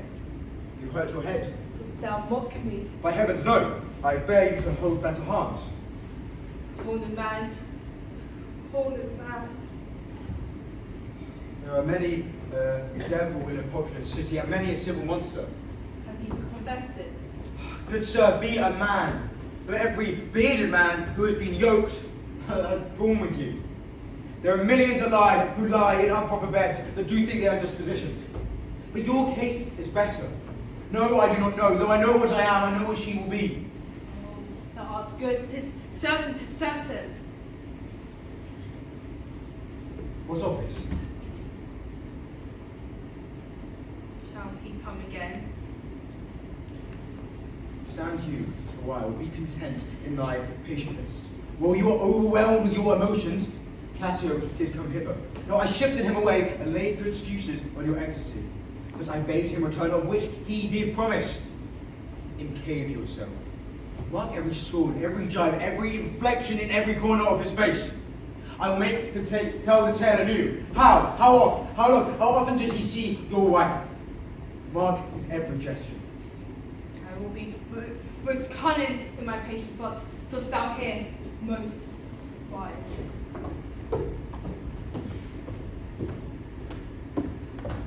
Now will I question Cassio of Bianca, a housewife that by selling her desires buys herself bread and clothes. Her name will make Cassio laugh in excess, of which will drive Othello mad by his smiles. How now, Cassio? The worst of that you gave the addition whose want even kills me. Tie thyself to Desdemona, be sure of it, else Bianca's suit will be other. Alas, poor Katie. Look how he laughs already. It goes out that you intend to marry her. That's indeed what she hath said. I marry her. What? A customer? Do not think it so unwholesome to my wit. So. The laugh that wins. Is it not so then? Prithee, say true. Else I am a villain. Oh, this is the monkey's own giving out. She is convinced that I will marry her out of her own love, not out of my promise. Do you triumph, Roma? Do you triumph? And thither comes the bauble, and she hangs and lolls upon my neck, and pulls. Oh, crying out, oh dear Cassio, as it were, his gestures importune it. And she weeps and lolls about my neck. Oh, I see that nose of yours, but not the dog that I shall throw it to. Is that her? As you see her come hither? 'Tis another thing too. What is the meaning of this haunting of me? The devil and his damn called you. What did you mean by this Cassio, this handkerchief that you gave me even now? I was a fine fool to take it. A likely piece of work that you should find in your chamber and not know who left it there. This is some mince's token, and I must take up the work. There, give me your hobby horse. I'll take up no work on it. How now, my sweet Bianca? How now? How now? By heavens, that should be my handkerchief! If you'll sup tonight with me, you may. If not, come to me when you're next prepared. After her, after her! Faith, I must. She'll rail in the streets else. I do intend to see you, but when will I get to speak to you again? Prithee, come, will you? Sup with her. Indeed. Go to, farewell. How shall I murder him, Iago? Did you perceive how he laughed at his vice? Oh, Iago! And the handkerchief? Because that's mine. Prithee, by this hand. And how he treated that foolish woman, your wife. She hath given him his handkerchief, and he has given it his whore. Oh, I will have him 9 years a killing. A fair woman, a sweet, sweet woman. Is that so? Oh, she would sing the savageness out of bed. This is not a way. Oh, 1,000 times, 1,000 times. Cuckold me It is foul. with my officer. 'Tis fouler. No, she shall not live. Get me some poison, Iago. Tonight. Do it not with poison. Strangle her in her own bed, the bed she hath contaminated. Good. 'Tis very good. The justice of it. Jesus. And for Cassio, let me be his undertaker. You shall hear more by midnight. Good. What is the sound? This is Signor Lodovico and someone from Venice. The Duke must send them. And your wife is with him. God save you, worthy general. And you? Duke and senators of Venice greet you. And kiss the instruments of their music. And what's the news, good cousin? What's it? Signor, welcome to Cyprus. Ah, I thank you. How does Lieutenant Cassio? Lives, sir. Good cousin, there has fallen an unkind breach between my lord and Cassio, but you shall make all well. Are you wise, my lord? Are you wise? What, is he angry? Maybe he let us move him, as I think they do command him home and depute Cassio in his government. Oh, by my troth, I'm glad of it. Indeed, my lord. Devil! My lord, this would not be believed in Venice, though I should swear that I just saw it. Devil, devil, if the earth could ting with women's tears, each would prove a crocodile out of my sight. I will not sing to offend you. She is truly an obedient fellow, isn't she? I do beseech your lordship to call her back. Mistress, my lord, what would you have with her? Me, my lord? You wish to make her turn the more she can. Oh, as you can weep. Oh, weep, weep, weep. Regarding this, I am to return to Venice. Proceed in your tears. I will dine with you tomorrow. Avaunt, begone! And set me on your back. Goats and monkeys!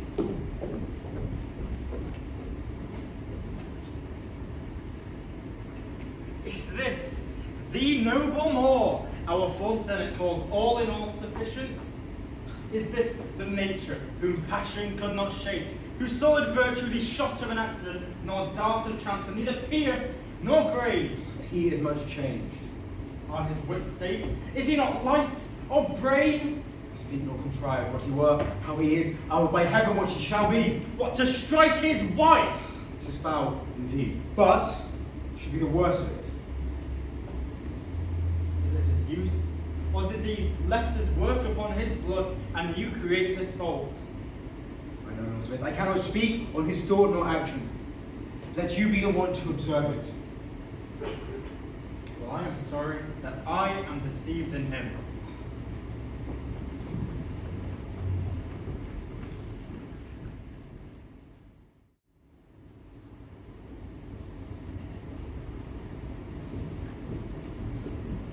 have seen nothing then. Nor ever heard, nor ever did suspect. Yes, you have seen her and Cassio together. But then I saw no harm, and then I heard each syllable that breath made up between them. What, they never whispered? Never.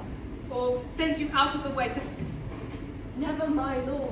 fetch a glove? Never! Strange. I durst, my lord, to wager she is honest. Lay down my soul at stake. If you think other, remove your thought, it doth abuse your bosom. If any wretch have put this in your head, let heaven requite it with the serpent's. For if she be not honest, chaste, and true, then there's no man happy. The purest of their wives is foul as slander. Go fetch her hither. Oh, she says she is true, but she knows nothing. I have seen her lie and then fall on her knees and pray.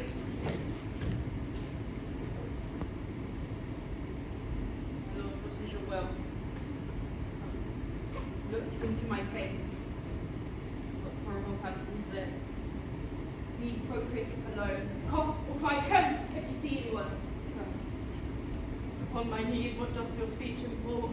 I sense a fury in your words, but not words. Oh, you're heavenly true. I am your true and loyal wife.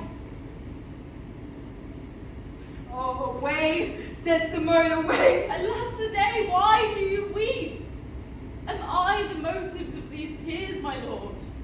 If haply you, my father, do suspect, then lay not your blame on me, for if you have lost him, I have lost him too. Had it pleased heaven to try me with afflictions, had it rained all kinds of sores on my bare head, steeped me to the very lip in poverty, should I find some place in my soul and out of patience, but alas, where I have garnered up my soul, where I must bear life or bear no life, where my current either runs or dries up. You're wicked. Alas, what ignorant sin have I committed?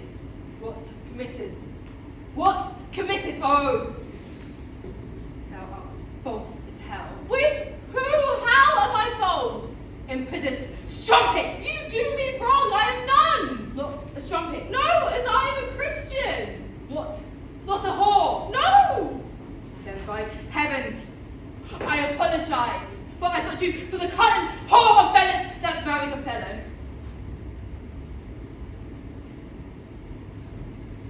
Look here. Look at you. Here is money for your sorrows. We have done our course. Alas, what does this gentleman conceive? How do you do, madam?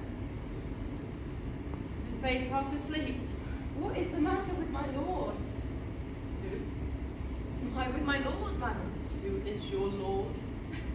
He that is yours, sweet lady. I have none. Leave me, Amelia, I do not weep. Prithee, lay upon my bed my wedding sheets and send your husband here. Here's a change indeed. 'Tis meet I should be used so, very meet. How have I been behaved that he may lay the smallest opinion on my least misuse?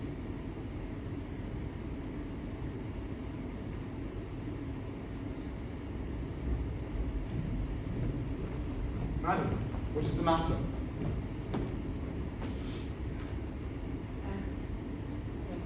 Fine. Those that teach young children do so with gentle means and easy tasks. But he hath chid me so. I am a child chiding. Alas, Iago, my lord, hath so abhorred her. What Thrown such despite and heavy terms upon her, as true hearts cannot bear. happened, my lady?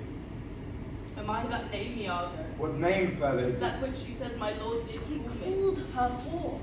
A beggar in his drink could not lay such terms upon his cabinet. There's no such man it cannot be. I am sure I am none such. Have she forsook so many noble matches? Her father, her country, and her friends, to be called whore? Would it not make one weep? 'Tis my wretched fortune. Must tis but jest. I will be hanged if some eternal villain, some busy and insinuating rogue, some codging, cozeling slave to get some office of not devices slander. I will be hanged else. pretending there be, heaven forgive them. A hole to pardon him and hell not at his bones. Why should he call her whore? Who keeps her company? What place, what time, what form, what likelihood? The moors abused by some most villainous knave, some scurvy fellow. Oh, heaven, that such companions outdust them bold, and put in every honest hand a whip, to lash the rascals naked through the world, even from east to the west. Speak within door. Oh, fire upon them! Some such squire he was that turned your wit the seamy side without, and made you to suspect me with them all. Speak not thus. Alas, Iago, what can I do to win my lord back? I prithee, go to him, for by this light of heaven I know not how I lost him. If my eyes, my ears, or any other sense did betray me, or if they have or ever will, then I am sworn to beggarly divorcement. I cannot say whore. Does whore me now I speak the word? To do the act the world's most massive vanity could not merit. Alas, do not weep. Get you gone inside. Soon the trumpets will sound and call for dinner. Weep no more. All shall be well.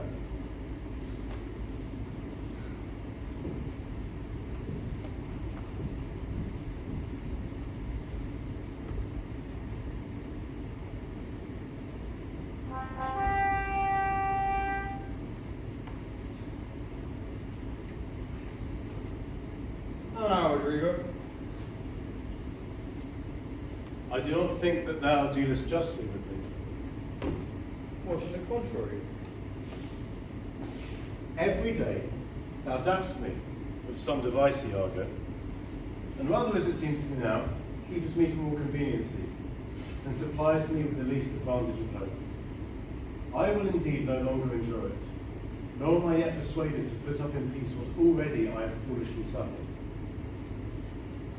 Will you hear me, Rodrigo? Faith, I have heard too much, and your words and performances are no kin together. You charge me most unjust. With naught but truth. I have wasted myself out of my means. The jewels you have had from me to deliver to Desdemona would half have corrupted a nun. You have told me she hath received them, and returned me expectations of comforts and sudden respect and acquaintance, but I find none. Very well. Go to.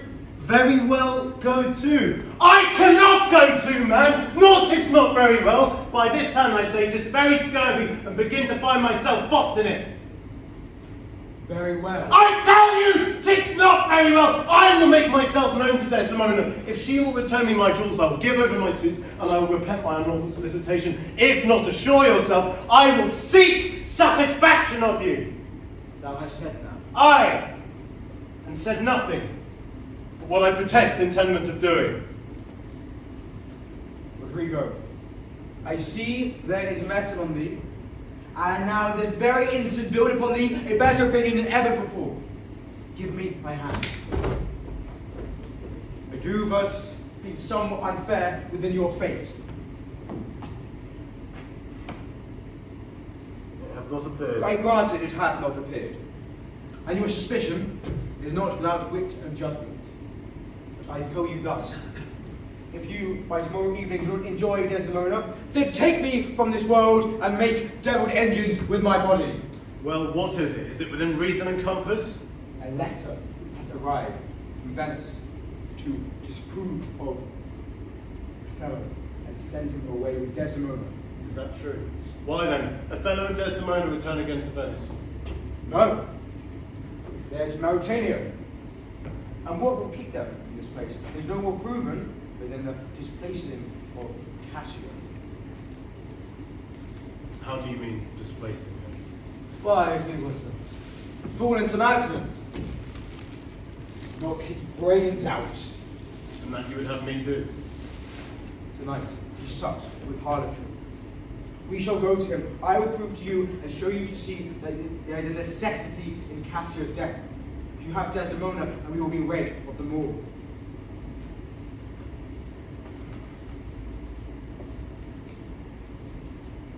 I shall hear further reason for it. You will be well rewarded.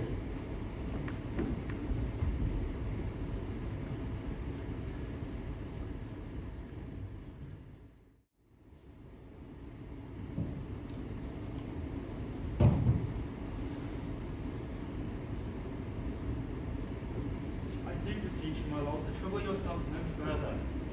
Oh, pardon me, it will do me good to walk. Oh, Madame? Desdemona, my lord. Get you to bed on the instant. It will do me good to walk. Shall we walk? How goes it now? He looks gentler than he did. He said he will return if you go to bed to dismiss you. Dismiss me? Time was his bidding. Therefore return me here, we don't want to make our Lord angry. How would you have never seen him? So would not I. Prithee, dispatch. I've laid those sheets that you made me on the bed. If I should die before thee, shall I be one of those same sheets? Come, you two. My mother had a maid called Barbara, and when he that she loved this wore her, she went mad. She had a song of Willow, an old thing 'twas. She died singing it. It will not go from my mind tonight. Prithee, dispatch. Shall I go fetch your nightgown? No one can meet him. This Lord Vico is a proper man. A very handsome man. He speaks well. I knew a lady in Venice would have brought barefoot to Palestine for a touch of his love. Sad soul sighing by a sycamore tree, sing, willow, willow, willow, her hand on her bosom, her head on my knees, sing, willow, willow, willow, the fresh stream ran by her and murmured her moans, sing, willow, willow, willow, the salt tears ran from her and softened the stones lay by these, sing, willow, willow, willow. Nay, hide thee, he'll come along. No, that's not net. Who knocks? It's just the wind, man. She called her love false love, then what said he then? Sing, willow, willow, willow, if I caught more women, you'll couch more men. Leave me, Amelia. Mine eyes do itch. Is that bone for weeping? It is neither here nor there. So I have heard. Tell me, Amelia, do you think there are women that do abuse their husbands in such gross kinds? There be some such, no question. If thou do a thing for all the world. Why? Would not you? Nay, not by this heavenly light. Neither I by this heavenly light. I might do it as well in the dark. Wouldst thou really do a thing for all the world? The world is a huge thing. It is a great prize for a small vice. In troth, I think you wouldn't. In troth, I think I should. And I'd do it when I had done it. Marry, I would not do such a thing for a joint ring. Nor for measures of lawns, nor gowns, nor caps, nor petticoats. Not any petty exhibition. But for the whole world. That's a pity. Who would not make her husband a cuckold to make him a monarch? I should venture purgatory for it. Beshrew me if I would do a thing for all the world. Why? The wrong is but a wrong in the world, and having the world for your labour, 'tis a wrong in your own world, and you might quickly make it right. I do not think there are women who would do so. Yes, a dozen, and as many to the advantage would store the world they played for, but I do think it is their husbands' faults if wives do fall. Say they slack their duties, and pour our treasures into foreign lands, or else break out into peevish jealousies, throwing restraint abroad. Or say they strike us, and scant our former having a despite why we have cause, and though we have some grace, yet have we some revenge. Let husbands know that wives have sense of them. They see and smell and have their palates both for sweet and sour, as husbands have. What is it that they do when they change us for others? Is it sport? I think it is. And doth affection breed it? I think it doth. And is it frailty that thus errs? It is so too. And have not we affections, desires for sport and frailty as men have? Then let them use us well, else let them know the ills we do, their ills instruct us. Good night.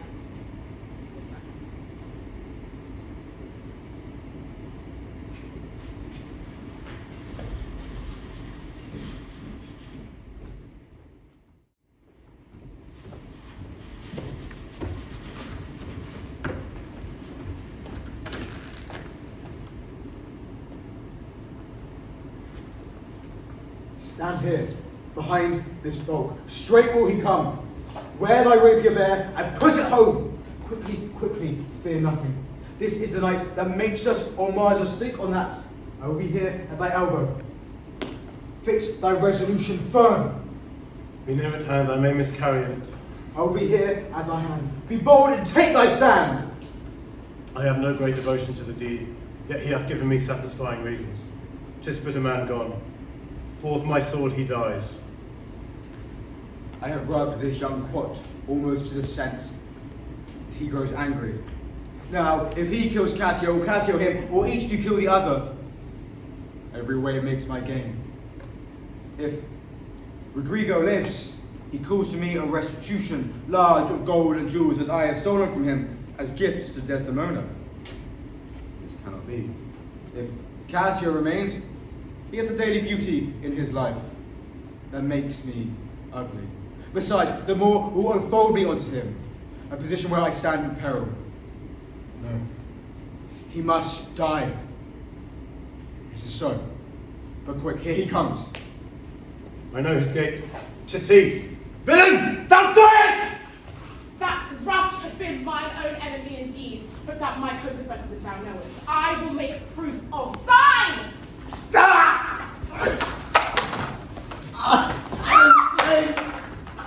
I am maimed forever! Help! Ho! Murder! Murder! The voice of Cassio, Iago keeps his word. Oh, villain that I am! It is even so. A light! A surgeon! Help! Ho! Iago, oh, who has such a noble sense of thy friend's wrongs. Your dear lies dead, strumpet. Here I come.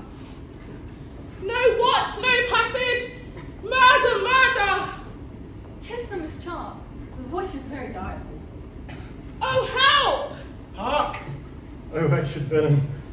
2 or 3 groan, but this is a heavy night. But these may be counterfeits, so let's not come into the cry without more help. Here, here, for heaven's sake, help me! Who's there? What noise is that? We do not know. Did you not hear a cry? Cassio! What had happened? Good Iago, I have been spoiled, undone by villains. Give me some help. Oh, me, Lieutenant, what villains have done this? I know not, but that one of them is hereabout and cannot make away. Villain's voice. You that are there, come help! Oh, help me here! That's one of them. Oh, murderous, slave, villain! Ah! Don't damn the argument, human dog! Oh, villainous slave.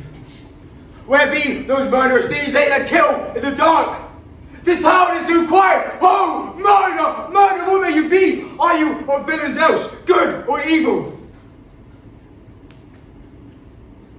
Signor Rodrigo! I am he, sir. It is Cassio. He has been hurt by villains. Cassio? What has happened, brother? I know not. You must care for him, please. I will fix you with my shirt, please. Who is it that cried? Who is it that cried? Cassio? Cassio! Oh, Cassio, my dear! Cassio, Cassio! My noble nuptials, who has done this and have thus mangled you? I'm sorry to find you thus. I've been to send you. Alas, he faints! Cassio! Good gentlemen, I do believe this villain here is privy to this incident. Please, a light, a light! Do you know this face or no? Alas, my dear friend and countryman, Rodrigo. Yes, no, heaven, Rodrigo! What? Of Venice? Yes, it's he. Did you know him? I did. Oh, Signor, you must excuse me. These bloody accidents have forgot my manners that have thus neglected you. I'm glad to see you. Please, a light, a light. Cassio, we must carry him carefully to thus bear. I will go get the general surgeon. Madam, you must stay here. This man here is Cassio, is my dear friend. What malice was between you? None in the world, nor do I know the man. Why art thou pale? Gentlemen, do not leave. Thou art pale, mistress. Do you perceive the ghastliness of her eye? Look upon her. Dost thou not see? Stare at her, we shall hear more anon. Hold her well. See, look. She speaks. That even guiltiness still speaks even when the tongue is out of use. Alas, what is the matter? What is the matter? Amelia, this is Cassio. He's been set upon by Rodrigo and others that's escaped. Cassio is almost slain and Rodrigo dead. Alas, good gentlemen! Alas, good Cassio! Amelia, prithee, you must go and find where he has supped tonight. Why dost thou shake at that? He supped with me, but I therefore shake not. Then I charge you stay here with me. How fie upon thee, strumpet! I am not a strumpet, but of life as honest as you that thus abuse me. As I! Fie upon thee! Gentlemen, get Cassio clothes and take him out of here. Mistress, we shall hear you story from anew. Amelia, get thee to the sisters. I will talk to the Lord and lady what has happened here. Be gone at 4. This is a night that makes me or foredoes me.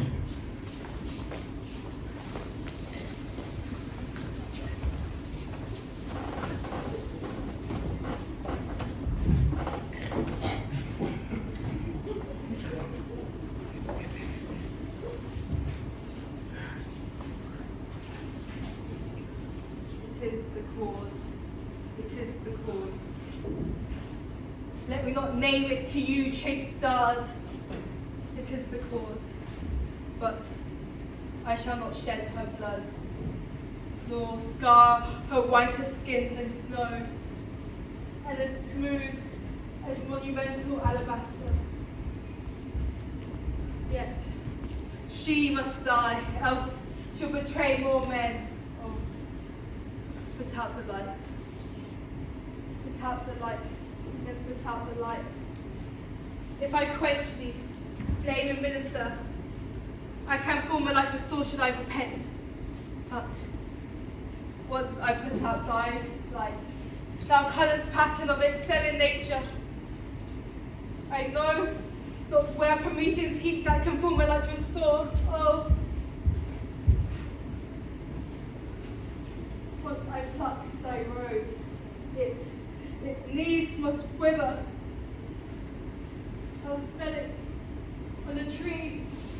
Oh, balmy breath, thou almost lost persuade justice to break her sword.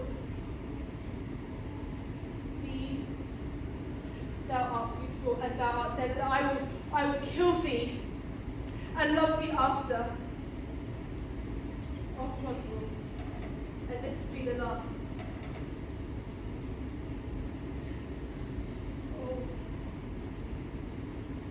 I weep, but I must weep, but these are cruel tears. It strikes where it does love. Oh, she waits. Who's there? Othello? I, Desdemona. Will you come to bed, my lord? Have you prayed tonight? I, my lord? If you bethink yourself of any crimes unreconciled to heaven, solicit for it straight. What mean you by this? Well, do it, and be brief, for I will not kill thy unprepared spirit. No, I will not kill thy soul. Talk you of killing? Aye.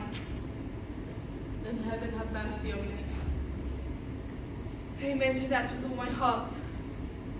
I hope you will not kill me. Yes, I fear you feel fatal when your eyes do roll so, but why I fear you, I know not. For guiltiness, I know not. Fatal of thy sins. They are loves I bear to you. Aye, and for that thou diest. The deaths are natural that kills for loving. Why gnaw you on your nether lip? Some bloody passions shape thy very frame. These are portents, but I hope they do not point at me. Peace would be best. I will, but what is the matter? That handkerchief, which I so loved, thou gavest to Cassio. No, by my life and soul, ask him. I have asked him. What, my lord? That he has used thee. How unlawfully? Aye. He will not say so. No, he will not. Iago has made sure of it. Fear it. What, is he dead? If all his lives had been lives, each would prove dead for my sweet, sweet revenge. Alas, Cassio betrayed and I had done. You weepest for him in my face! Banish me, my lord, but kill me not. Down, strumpet. Kill me tomorrow. Let me live tonight. Be it done, there is no stop. But half an hour. It is too late.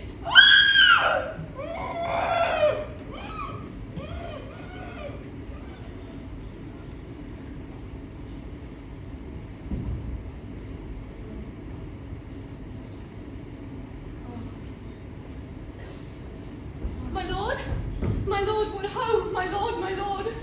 Who is there? Oh, good, my lord, I would speak a word with you. Oh, it is Amelia, by heaven, by. Still, as a grave. Oh, she has surely come to speak of Cassio's death. But she will come in and she will surely speak to my wife. My wife.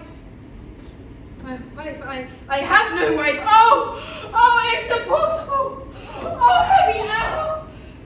Oh, methinks it should be an eclipse of sun and moon.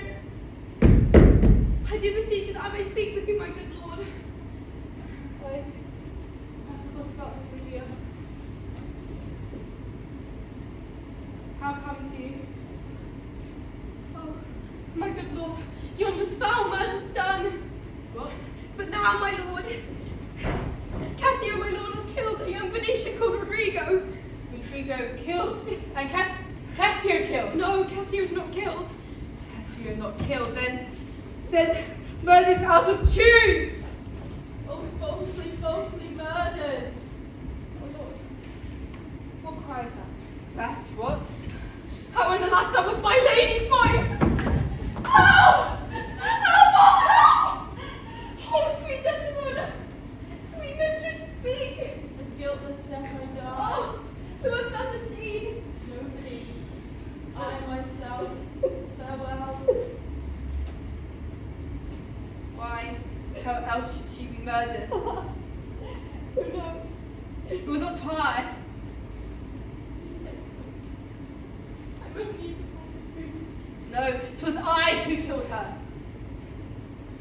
Oh, the more angel she, and you the blacker devil! She turned to folly, she was a whore! Thou dost belie her, and thou art the devil! She was as false as water! Thou art gratifying to say that she was false! Oh, she was heavenly true! Cassio did top her. Ask thy husband. My husband, Thy husband, he was the one who told on her first. that she was false to wedlock. Aye, if heaven had made me a world of entire crystal light, I would not have sold her. My husband! Thy husband! My husband! Do you not understand the word, woman? Oh. Thy husband! Mistress, villainy hath made marks with love. My husband saying he was false. Woman, do you not understand? If he say so, may his pernicious soul have a grain a day. He lies to the heart. She was too fond of a most filthy bargain. Do thy worst. This deed of thine is no more worthy heaven than thou wast worthy her. Thou hast not half the power to do me harm, as I have to be hurt. Oh God, oh dance as ignorant as dirt. Thou hast done a deed. I care not for thy sword, I'll make thee known, though I lost 20 lives. Help! Help! Oh help! The Moor hath killed my mistress! Murder! Murder! What is the matter? How now, General? Oh, are you coming, Iago? You have done well that men must lay their murders on your neck. Disprove this villain if thou beest a man. He says thou toldest him that his wife is false. I know thou didst. Thou art not such a villain. Speak, for my heart is full. I told him what I thought, and no more than he found was apt and true. But did you ever say she was false? I did. You told a lie. A damn odious lie. Upon my soul, a lie, a wicked lie. She false with Cassio. Did you say with Cassio? With Cassio, mistress, I'll charm your tongue. I will not charm my tongue. I am bound to speak. My mistress here lies murdered in her bed. And your reports have set the murder on. Oh. Nay, lay thee down and roar, for thou hast killed the sweetest, innocent, that ever did lift up eye. No, but handkerchief. Iago stole the handkerchief. A monstrous act. Villainy. Villainy! Villainy! I think upon it! I think I smell it! Oh, villainy! I thought so then. I'll kill myself for grief. Oh, villainy! What? Are you mad? I charge you, get you Good home. gentlemen, let me have my speak. 'Tis proper I obey him, but not now. Perchance, Iago, I will never go home. There are no stones in heaven. Precious villain!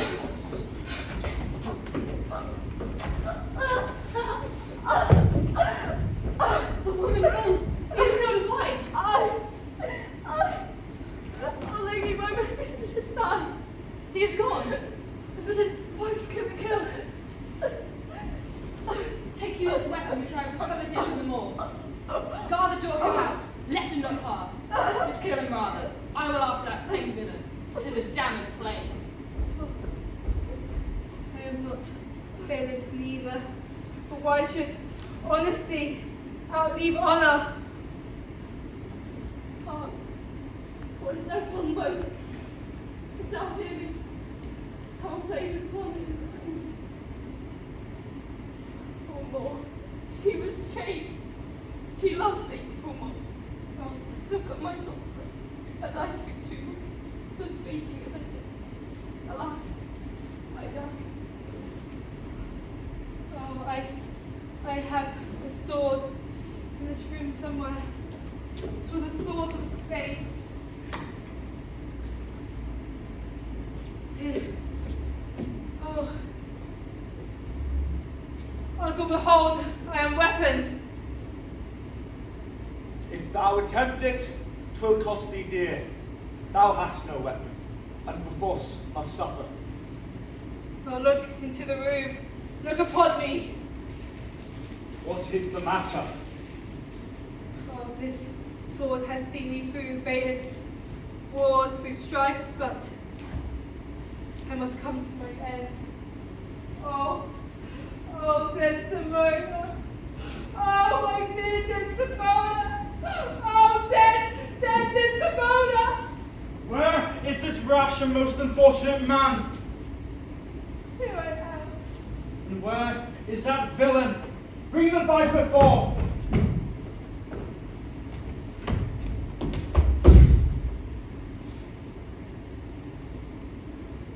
Oh, thou, Othello, thou wert once so good, fallen in the practice of a damned slave.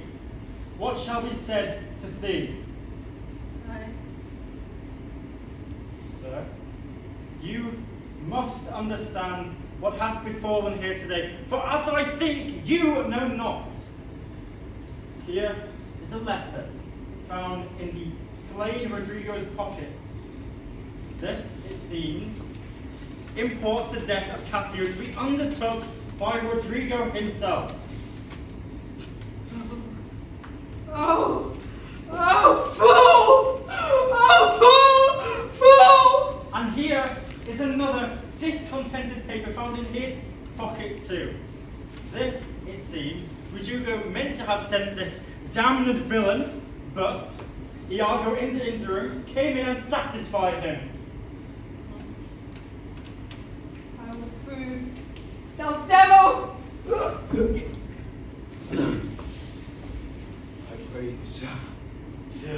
I bleed, but I am not killed. Oh, I am not sorry neither, for death is happiness. You must forsake this room and go with us. Your power and your command is taken off, and Cassio rules in Cyprus. For the slave, if there be any torment or any hold that can hold him long, it shall be his. But you must close prison arrest until the nature of your fault is known to the Venetian state. Come, bring that man away. But, Cassio, how did you get my wife's handkerchief? I found it in my chamber, and he said himself that he dropped it there for a special purpose which wrought to his desire. And in Rodrigo's letter, it's clear that he set him on. He hurt him. Why? Why? Why? Demand me nothing. But you know, from this time forth I shall speak no words.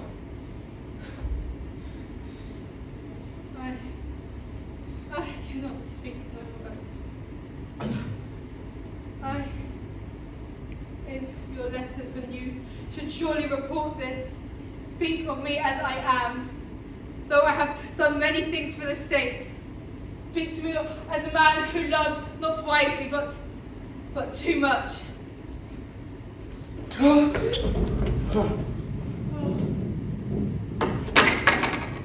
will die upon the pit. This I did fear, but I thought he had no weapon, for he was good of heart.